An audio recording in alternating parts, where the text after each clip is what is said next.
Assalamualaikum warahmatullahi wabarakatuh. Halo teman-teman sejarah, saya Safa Devniari Aminati dari kelas N2C. Pada video pembelajaran kali ini, saya akan menjelaskan sedikit tentang sejarah uang dalam peradaban manusia dari barter sampai digital. Yuk teman-teman, mari kita simak pembahasan berikut ini. Nah, selanjutnya pada pembahasan ini kita akan membahas yang pertama ada masa sebelum kemunculan dan masa sistem barter. Yang kedua, terciptanya uang barang. Yang ketiga, sejarah uang logam dan juga kertas. Yang keempat, perkembangan sejarah uang kertas di dunia. Dan yang kelima, uang di masa kini. Yang pertama, masa sebelum kemunculan sistem barter. Kalau diruntut, sejarah uang sebagai alat tukar tidak bisa kita lepaskan dengan sistem barter. Namun, sebelum sistem barter berlaku, manusia masih memenuhi kebutuhannya sendiri dan bergantung pada alam.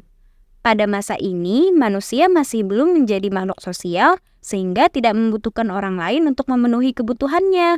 Semua kebutuhan mereka penuhi sendiri karena saat ini manusia berperan sebagai produsen dan juga konsumen sekaligus. Lalu, masa sistem barter. Seiring berjalannya waktu, manusia akhirnya menyadari bahwa mereka adalah makhluk sosial yang saling membutuhkan satu sama lain. Manusia pada masa itu akhirnya menyadari bahwa barang-barang yang mereka produksi tidak cukup untuk memenuhi kebutuhan.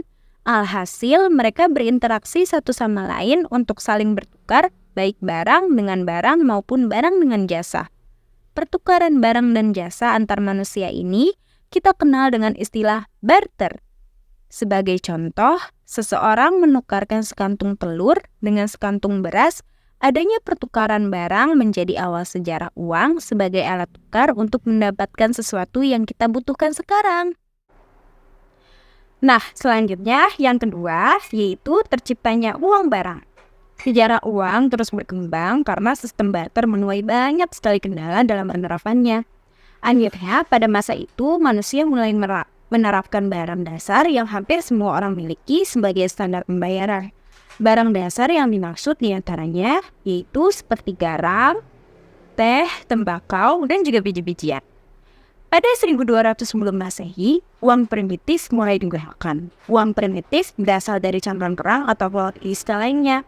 Namun, seiring berjalannya waktu, yaitu sekitar tahun 9000 hingga 6000 sebelum Masehi, uang komoditas tidak lagi dalam bentuk benda-benda kecil, yaitu melainkan berubah menjadi hewan ternak. Lalu saat budaya pertanian muncul, uang komoditas mulai bergeser lagi dalam bentuk produk pertanian seperti gandum, sayuran, dan juga tumbuhan lain. Nah, selanjutnya yang ketiga yaitu sejarah uang logam dan kertas.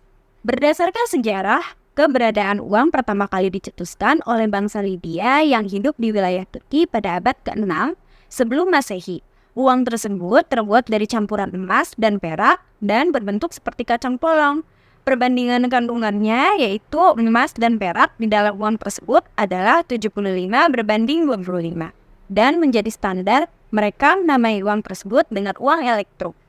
Uang logam kemudian pertama kali diciptakan pada tahun 560 sampai 546 sebelum Masehi oleh Croesus di Yunani. Dalam sejarah uang, bangsa Yunani dikenal sebagai penemu uang logam pertama. Bangsa Yunani mencetak berbagai jenis uang logam yang nilainya mereka tentukan berdasarkan bahan pembuatannya. Yang keempat, sejarah perkembangan uang kertas di dunia.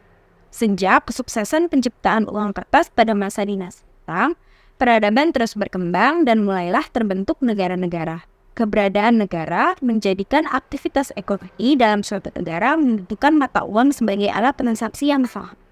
Setelah suatu negara menetapkan mata uang yang sah, biasanya mereka akan mengirimkan kepada seluruh dunia.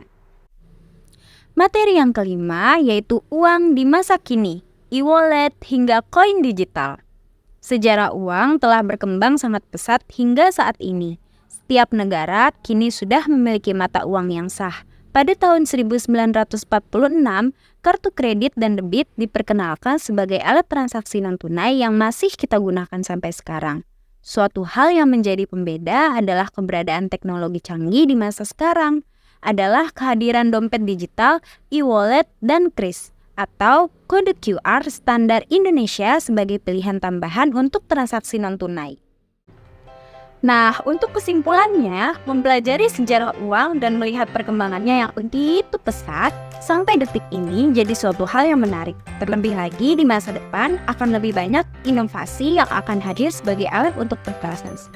Nah, segitu saja ya teman-teman video pembelajaran dari saya. Semoga bermanfaat ya. Terima kasih. Wassalamualaikum warahmatullahi wabarakatuh.